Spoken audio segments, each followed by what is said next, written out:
আমরা জোহরের সময় আজান শুনি, আসরের সময় আজান শুনি, মাগরিবের সময় আজান শুনি, রাত্রি হলে তাফসির মাহফিলে তাফসির শুনি। সাইয়েদনা ইব্রাহিম সকালবেলা উলু উলু কুলু কুলু ধ্বনি শুনতেন। মূর্তির সামনে দাঁড়িয়ে উলু ধ্বনি কুলু ধ্বনি আছে না নাই? উনি দেখতেন আশেপাশের লোকেরা গাছের পূজা করে, মাছের পূজা করে, সূর্যের পূজা করে, তারার পূজা করে।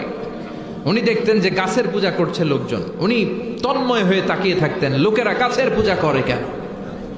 কেন গাছের পূজা করে? উনি ভাবতেন যে গাছ কি আমার রব?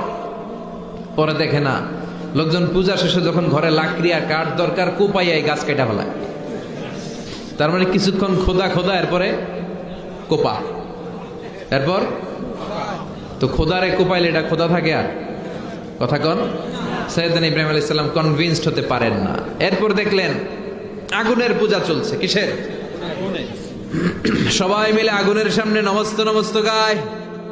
जो तो मिटाना चाहे जीवन का तृष्णा, सुबह शाम बोल बंदे कृष्णा कृष्णा कृष्णा। আগুনের সামনে যে গায়, তুমি তাকিয়ে রইলেন, কিরে গায় কেন? আগুনে কি আমার খোদা? কারণ উনি জানতেন না ওনার রব কে। এজন্য উনাকে একাই, একজন মানুষকে আল্লাহ কোরআনে একটা উম্মত বলেছেন, একজন মানুষকে। কানা ইব্রাহিম উম্মাহ ওয়াহিদা, এক উম্মত। কারণ ওনার সময়ে মুসলমান বলতে পৃথিবীতে কেউ ছিল না, উনি ছাড়া। চোখে যা দেখা যায় সব কাফের, সব কাফের মিলে এক উম্মত, উনি একাই এক উম্মত।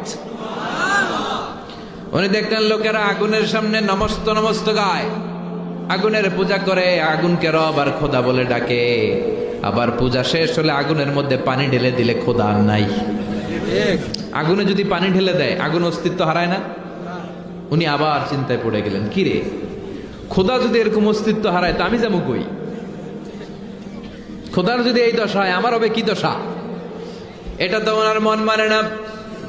এরপর উনি দেখলেন মানুষগুলো মূর্তির পূজা করে। কিসের পূজা? মূর্তির সামনে দাঁড়িয়ে জয় জয় রাম সীতা রাম জয় জয়, আছে না নাই?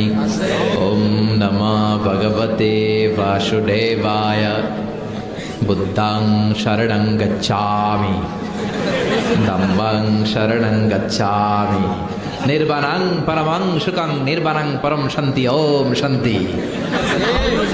এরকম কিছু মন্ত্র আছে না ওনাদের? ওনারা সাজিয়ে নিয়েছে ওনাদের মতো। সাইয়েদনা ইব্রাহিম দেখলেন এরকম মন্ত্র পড়ে মূর্তির সামনে দাঁড়িয়ে। উনি নিজেকে বুঝাতে পারেন না, কিরে মূর্তির পূজা তারা কেন করে?